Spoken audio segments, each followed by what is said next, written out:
Oh, hi! Sorry I didn't see you there.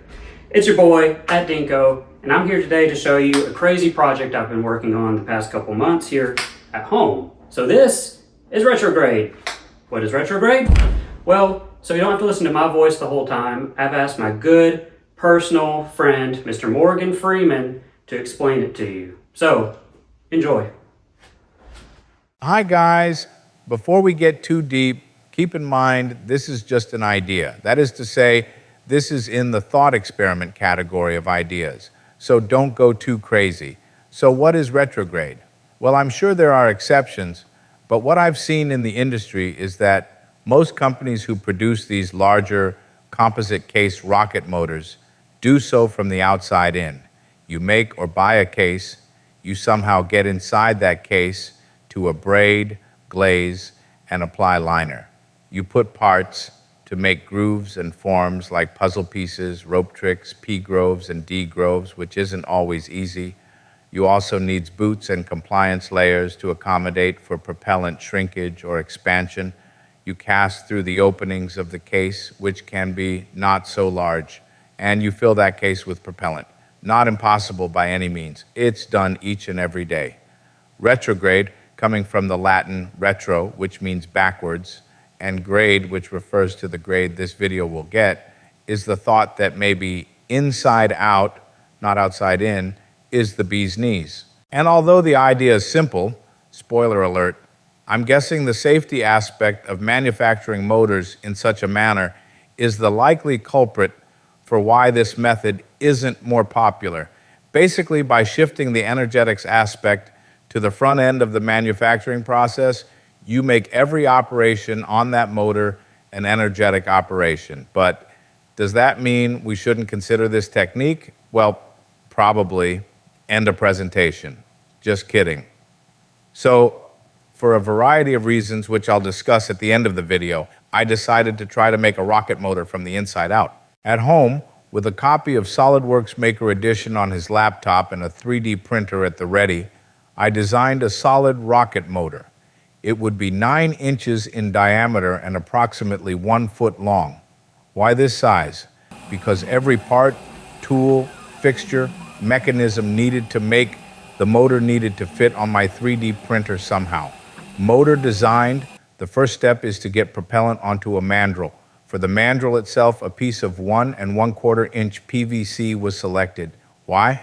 Because at Lowe's Depot, I picked up a piece of 1 1/4 inch PVC and was like, yeah, that'll work. We also need a propellant. Maybe some of you McHenry guys are like, yeah, inert propellant, no problem. But for the team in Huntsville, alternate arrangements need to be made. So, with very minimal research, I decided to try developing a new material.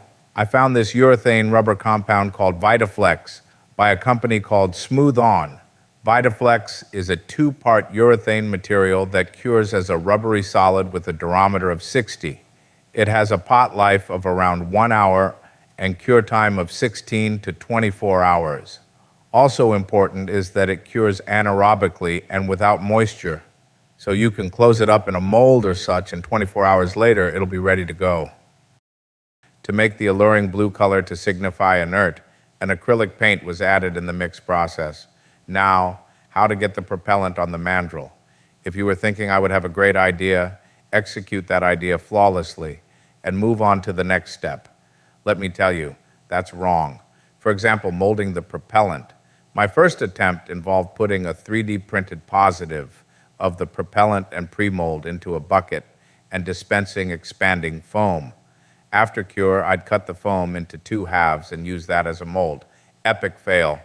And I now hate expanding stuff with a passion. Seriously, this stuff is awful. Plan B, I designed a multi-piece mold with a top and bottom grain former, and side staves were designed and 3D printed. It assembles together with bolts. Anyway, so after doing the worst job in the world, pouring in the propellant into the mold, I assume you don't want a big puddle on the floor like that. Seriously. Don't let this guy cast actual propellant, okay? After pouring the propellant in the mold, the top grain former was plunged into the propellant. Here you can see all that propellant goodness coming out the vent holes. Nice. Phase 1, complete. Despite using the best Crisco $5 can buy, the propellant did stick a bit to the tooling. The side staves came off in less than 5 minutes. The top grain former took an oscillating multi-tool and around 30 minutes of hacking away to get it off, and the bottom grain former tool a ridiculous amount of time, maybe a full hour, but it did finally yield. Behold, the world's largest yet most disgusting blue raspberry blow pop ever to be made. On to phase 2, which would be lining, insulating, and carbon fiber winding. To sort of jump ahead, for phase 2, it's pretty clear we'd need a winder. This is much easier said than done. Again, after a few hours in SolidWorks, a design for a multi-purpose liner, insulator, and winder was designed. Applying liner was literally as easy, and brushing it onto the propellant, well, it could be brushed on or sprayed on, but in both cases, it was a cakewalk to apply a liner like this. RIP that dining room table, though, for insulating a few options here. I know some companies like GD use strip insulation and wind that directly on a mandrel. Here, I thought, for illustrative and dreaming purposes, we could use a trowelable insulation material that goes directly on top of the liner. A guide curve was installed and gave us the final case IML shape needed for a good wind. So that's what this process looks like. Beautiful. Now for the difficult part, case winding. Going into this project, I realized that winding the composite was the biggest, number one challenge. I have near zero experience with carbon fiber or winders, so I'd have to be pretty darn lucky to wind a decent composite case. But lucky is my boss's boss's boss's boss's boss's boss's boss's last name, and that's good enough for me. Carbon fiber toe was ordered off of eBay, which, let me tell you, is sketchy AF, as the cool kids say. Let's not take any questions on that topic. First pass, easy mode, was just to spool the motor in front of a spool of composite. Much success. Not bad. I'm sure a composite engineer will crap on that, but hey, it worked. Second pass, hard mode, was to develop a real winder using stepper motors, Arduino, more and more 3D printed parts, and a bit of luck. This would be another example of epic fail after epic fail. So, I was defeated. Literally, 2 months of this project was just me being beaten by this problem. And then I had another idea. Instead of trying to wind a case like any logical engineer would, could I find a way to wind the toe from end to end? I remember waking up at 2 a.m. in a eureka type moment, except everyone in the house was asleep and wouldn't appreciate my shenanigans. The next day, I sketched up something like this, and a few weeks later, had built a vertical end-to-end winder. In typical fashion, it didn't really work well, but I managed to get by with what I had built and finally finished the case. I had to help the toe along and also help the arm of the machine when it would get stuck. I got absolute lousy compaction and didn't manage to get a full layer down, but done is better than defeated.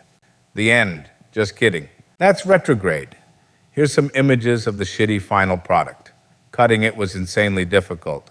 Now I itch like crazy. And the garage smells like a tire fire. Oh well, that's the way it goes. You might be wondering, why? Why would I sit at home for hours working on this craft project? Why would I spend my own dang money on this stupid idea? Am I trying to prove we should stop what we're doing and build all our motors on the inside out? No, that's not why I did it. First, I'm a very do what I do, not as I say kind of guy. And yes, I said that correctly. Sometimes when I get an idea, it just won't leave, even in the face of evidence that it probably should. And I think trying something different, even if I know it's wrong, helps me to discover new things. It helps me expand in areas I'm not great in. You also have to realize that in our industry, we don't have that much room for failure.